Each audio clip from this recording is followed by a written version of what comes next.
अविराम धूप के नीचे एक गरीब किसान अपने मामूली घर के सामने झुका बैठा है। उसका चेहरा गहन दुख से भरा हुआ है। उसकी पत्नी दरवाजे से देखती है।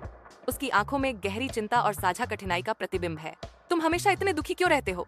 हमारे पास कुछ भी नहीं है, वह विलाप करती है। उसकी आवाज चिंता से भरी हुई है। अचानक सुनहरी चमक किसान की नजर में आती है। एक सुनहरा अंडा उसकी मुर्गी के नीचे पड़ा है। उसकी आंखें अविश्वास से फैल जाती हैं। उसका गंभीर भाव तुरंत विस्मय और बढ़ती हुई आशा से बदल जाता है। वह सुनहरे अंडे को पकड़े हुए है। उसके चेहरे पर एक विजयी मुस्कान फैल रही है, क्योंकि वह अपनी पत्नी से कहता है, देखो, अब हम अमीर हो जाएंगे।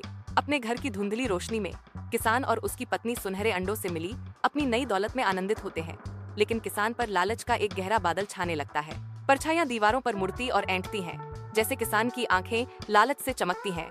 उसका दिमाग एक विश्वासघाती विचार से ग्रस्त है। वह एक घिसी हुई चाकू को पकड़े हुए है। धातु हल्की रोशनी पकड़ रही है। इसकी चमक एक भयावह कृत्य का वादा कर रही है। अगर मैं मुर्गी को मार डालूं, तो मुझे एक ही बार में सारे अंडे मिल जाएंगे।